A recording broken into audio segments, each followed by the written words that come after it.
পলির বিকল্প একটা ম্যাটেরিয়ালস দরকার। তখন আমরা ভুট্টার স্টার্চ থেকে একটা পলি ব্যাগের মতোই দেখতে এই ব্যাগটা আমরা তৈরি করেছি। এবং এই ব্যাগটার একটা ভালো গুণ হলো এই ব্যাগটা পুরাইলে ছাই হয়ে যায় এবং এটা যদি মাটিতে থাকে 3 থেকে 6 মাসের মধ্যে মাটিতে মিশে যায়। তো এই ভুট্টা স্টার্চের যে পলি ব্যাগটা এটার একটা ভালো একটা গুণ। এটার দামটা পলির চেয়ে তুলনামূলকভাবে বেশি, তবে অনেক যে বেশি তা না। অলমোস্ট পলির চেয়ে 2 গুণ হতে পারে, কিন্তু এটা লংজিভিটি পলির চেয়ে বেশি এবং পরিবেশ বান্ধব। এটাই হলো আমাদের একটা অ্যাচিভমেন্ট। আমরা ওই পলি ফ্যাক্টরিগুলোকে যদি শুধু কনভার্ট করে ভুট্টার স্টার্চটা তার হাতে দিতে পারি, তো আমার মনে হয় খুব দ্রুতই সম্ভব, যদি আমাদের ইচ্ছা থাকে। চামালটা লাগে ভুট্টার যে দানাটা থাকে ওই দানার থেকে এক জাতীয় স্টার্চ তৈরি করতে হয়। ওই স্টার্চটা আর হলো কার্বনেট, যেটা নাকি চুন বলে যাকে, এই চুন এবং ভুট্টার স্টার্চ মিক্স করে এই দানাটা তৈরি করে। না, এই স্টার্চটা আমরা ইন্ডিয়া থেকে আপাতত আনতেছি, যেহেতু আমরা অল্প নিয়ে আসতেছি। যখন আমরা বিগ কোয়ান্টিটি আনবো তখন দামটা কমে যাবে এবং আমাদের বাংলাদেশেও এটা করা সম্ভব। পলিথিনের বিকল্প পাট না এই অর্থে যে আপনি পলিথিনটা একবার ব্যবহার করবেন, কিন্তু পাটটা এটা আপনি 8-10 বছর ব্যবহার করতে পারবেন। আই চ্যালেঞ্জ, ঠিক আছে? তো সেই ক্ষেত্রে আপনি 10 পয়সার পলিথিন বা 20 পয়সার পলিথিনের জন্য আমার দেশটা, পরিবেশটা নষ্ট করছেন। আর আমি এটাকে বিকল্প বলছি না, কিন্তু কোনো মতেই না। এমনকি কাগজও বিকল্প না। কেন বিকল্প না বলছি? কাগজও কিন্তু গাছ কেটে করতে হয়।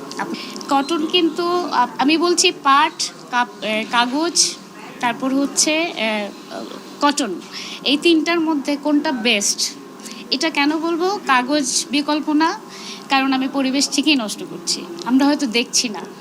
আর হচ্ছে কটন, আপনি খুব বেশি না 2-3 বছর পরে দেখবেন কটন আপনি যে দামে এখন কিনছেন সে দামে কিনতে পারবেন না, কারণ কটনের উৎপাদন ওই পরিমাণ নেই যে পরিমাণে মানুষ বাড়ছে। সেই ক্ষেত্রে একসময় দেখবেন কটনের বিকল্পই হচ্ছে পাট। আমাকে পাটটাকে আমি এভাবেই চিন্তা করি যে পাটটা একসময় সব কিছুর বিকল্প হয়ে দাঁড়াবে যদি আমরা এটাকে ঠিকমতো রিসার্চের পর্যায়ে নিয়ে যাই। এবং এখন যেভাবে রিসার্চ হচ্ছে এবং এটার উপর হচ্ছে, সেটা কিন্তু আপনার পাটটাকেই দাঁড় করাবে। এখন আসি পলিথিন। আমরা বলছি না যে একবারেই আজকেই আপনি বন্ধ করে দিন, আমরা বলছি আস্তে আস্তে করুন। এখন আজকেই সকালে আমার ঘরের থেকে শুরু করি, আমাকে বলছে যে তোমরা পলিথিন বন্ধ করতে পারবে না। আমি বলছি এখনই বন্ধ করো, এটা বলছি না। তুমি 30টা ইউজ করছো, এখন তুমি আস্তে আস্তে 5টাতে নামো, তারপর 1টাতে নামো, তারপর তুমি আস্তে আস্তে এটাতে অভ্যস্ত হও। আমরা কিন্তু আজকেই আপনি পলিথিন ফেলে দিন এটা বললে আসলে একটু জোর হবে এবং সহজেই হবে না। আমি চিন্তা করছি অগ্রসর হওয়া, আমি এইটাকে এভাবে বিকল্প চিন্তা করছি। আমি যদি দূরদর্শী চিন্তা করি, আমাকে বিকল্পে যেতে হবে। পলিথিন ব্যবহার করা একটা হচ্ছে যে এটা তো তৈরি হয়েছে পাট থেকে, পাটের সেলুলোজ থেকে, এবং আমাদের প্রখ্যাত বিজ্ঞানী ডক্টর মোবারক হোসেন স্যার এটা তৈরি করেছেন। এখন এটার বিষয় হলো কি যে 100% বায়োডিগ্রেডেবল। শুধু বায়োডিগ্রেডেবল বললে একটু ভুলই হবে। এটা যদি আপনি পানিতে রাখেন, এটা 1 ঘন্টার ভিতরে এটা হয়ে যাবে, ভ্যানিশ হয়ে যাবে।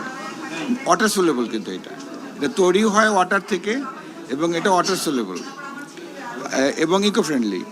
যেটা বায়োডিগ্রেডেবল সেটা কিন্তু ইকো ফ্রেন্ডলি না, বাট এটা বায়োডিগ্রেডেবল এবং ইকো ফ্রেন্ডলি না। এটা কস্ট বেশি না, এটার কস্ট আমাদের পাটের ব্যাগের চেয়েও কম। কিন্তু আমরা এটা কেন বাজারজাত করতে পারছি না, সেটা হলো এটা যেহেতু ওয়াটার সোলেবল, পানিতে লাগলে এটা গলে যায় এবং আপনি কিছু নিয়ে যাচ্ছেন কোথাও, বৃষ্টির পানি পড়লে এটা ছিঁড়ে যাবে। এটা খুব বেশি ভায়াবল এখনও হয়নি, এটি নিয়ে গবেষণা আরও চলছে। আবার কিছু কিছু জিনিস মিক্স করলে এটা পানিতে পড়লেও 1 ঘন্টা 2 ঘন্টা কিছু হবে না, সেভাবে তৈরি করা হয়েছে। কিন্তু ওটা কতটা আবার ইকো ফ্রেন্ডলি সেটা নিয়েও রিসার্চ চলছে। তা আমার মনে হয় যে এটা